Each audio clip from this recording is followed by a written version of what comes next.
¿Qué tal, chicos? Este es nuestro video para la materia de redes ópticas. Nuestro tema a exponer será fuentes de luz en sistemas de comunicaciones ópticas. Nosotros somos el grupo de FibraMen, cuyos integrantes son Esteban Ibarra, Alexis Criollo, Vanessa Terán y quien les habla, Daniel Mateus. Para empezar con el video daremos una pequeña introducción sobre las fuentes de luz. Las fuentes deben emitir luz a una longitud de onda concordante con una de las ventanas de bajas pérdidas en la fibra. Dichas fuentes deben cumplir con ciertos requisitos. Deben tener un bajo consumo, una alta fiabilidad con los cambios de temperatura, siendo el LED más estable y más fiable que un láser. Deben poseer un pequeño tamaño y estructura adecuada para permitir un acoplamiento efectivo de la luz dentro de la fibra.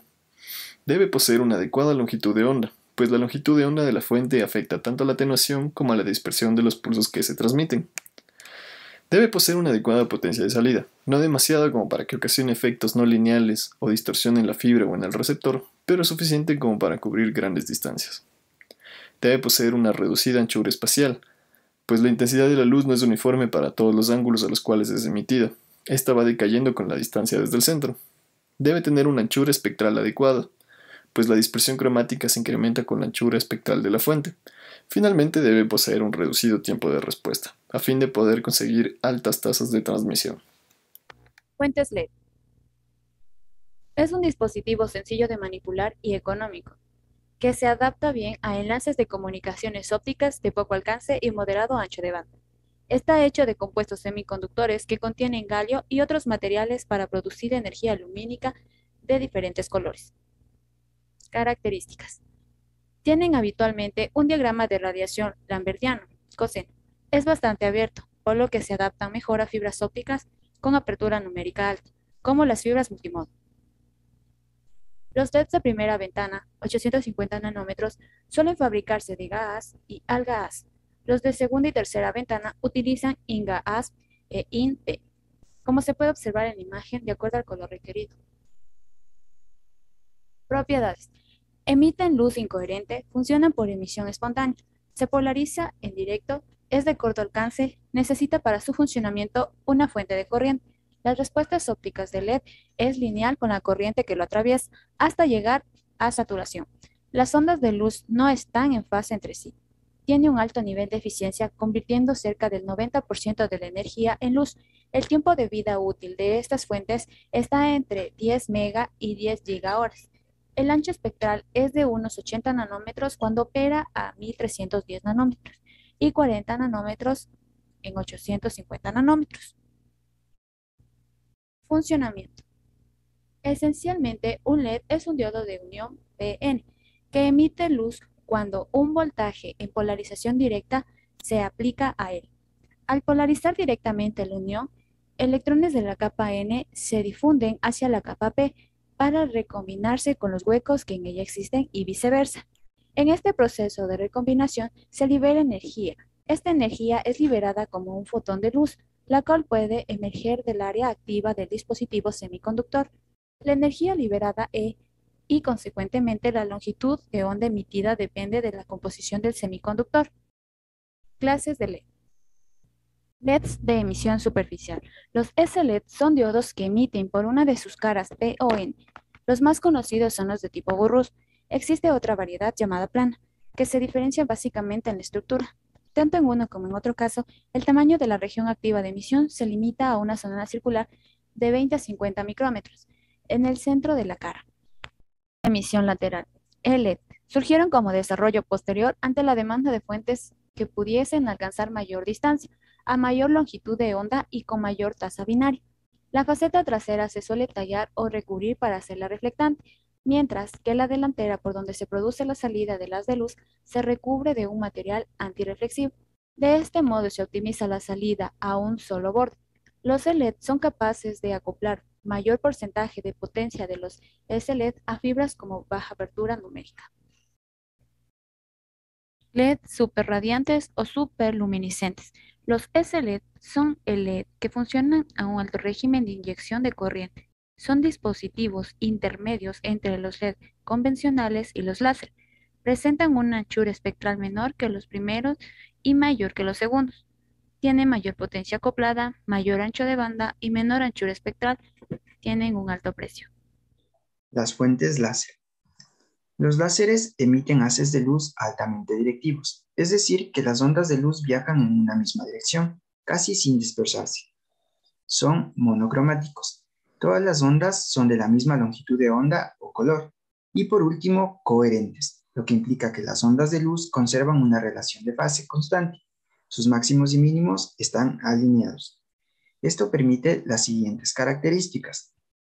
Tienen una pequeña anchura espectral, entre 1 a 5 nanómetros, esto con el fin de limitar la dispersión cromática de la fibra. Presentan una coherencia espacial alta, a fin de poder enfocar la luz en un único punto. Emiten potencias ópticas por encima de los milivatios. Y por último, cuentan con una baja corriente umbral para alcanzar el efecto láser. Ahora vamos a hablar sobre su funcionamiento. La emisión de luz se da cuando un electrón en un semiconductor cae desde el nivel de conducción hacia el nivel de valencia, un nivel de menor energía. De esta forma, se libera un fotón equivalente a la diferencia de energía entre los dos niveles. Esto se conoce como energía de la banda prohibida. Este fotón estimula otras transiciones que permiten emitir un nuevo fotón, y así sucesivamente se logra alcanzar un número elevado de fotones. Este proceso es conocido como emisión estimulada, a diferencia de un LED donde la emisión es espontánea. Para lograr esto, se requiere que haya más electrones en el nivel de mayor energía, por lo que es necesario una corriente de polarización directa muy grande, de una densidad de corriente sumamente elevada en la unión. Se atrapa parte de la emisión estimulada para ralentizar el proceso, lo cual se logra rodeando a la juntura con capas de materiales de menor índice de refracción, formando una guía de onda de dimensiones adecuadas para que aquellos fotones que sufren sucesivas reflexiones dentro de la guía logren estar en fase con los fotones que los originaron, lo que incrementa la potencia óptica que entrega el láser. A continuación, se añade un par de espejos en los extremos de la guía, constituyendo una cavidad resonante, una cavidad Fabry-Perot. Los fotones emitidos hacia un espejo son reflejados de regreso a la guía de onda, donde podrá estimular más emisión de fotones, lo cual es la amplificación óptica. Luego de esto, chocará en el espejo opuesto y regresará nuevamente a la guía. Uno de los dos espejos debe permitir que la luz emerja de él a fin de que se constituya el rayo láser. Por último, es importante mencionar que la vida media de un láser es menor en relación con la de un LED, al tener que trabajar en condiciones más extremas. A continuación les explicaré acerca de la fuente tipo BCSEL. Por sus siglas en inglés se traduce como láser de cavidad vertical. Estos están formados básicamente por espejos resonadores, es decir, superficies reflectivas ubicadas tanto en la parte de arriba como en la parte de abajo de la capa activa.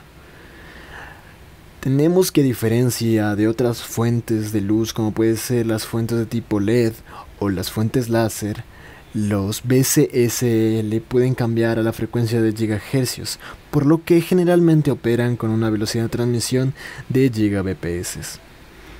A continuación en la presente imagen podemos observar lo descrito previamente, es decir que tenemos las superficies reflectoras ubicadas en medio de la capa de la región activa. Así como adicionalmente podemos observar que la luz resultante posee un haz de aproximadamente, que oscila entre 20 y 350 micrómetros. En cuanto a su funcionamiento, tenemos que la luz resuena perpendicular a la juntura y emerge a través de un área circular hecha en la superficie. Esto ocasiona que el área de emisión sea mayor a la de un láser de emisión de borde. A continuación podemos ver un ejemplo de un equipo comercial de fuente BCSEL con sus respectivas características. Finalmente, en cuanto a las propiedades, tenemos que tienen una corriente umbral baja, sobre la cual se presenta el efecto láser. Por corriente umbral baja nos referimos aproximadamente a unos 10 microamperios.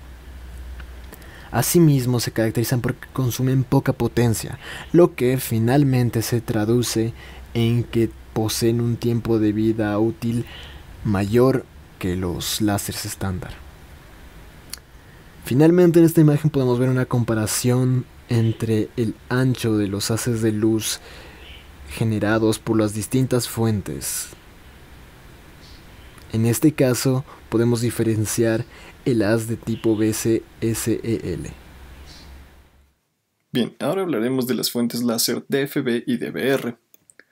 Para un láser DFB, la red de difracción se ubica debajo de la zona activa, en tanto que en el DBR se dispone fuera de la zona activa, a ambos o a uno de los extremos de la región activa. Con este tipo de láser se pueden conseguir anchuras espectrales inferiores a 0.1 nanómetros.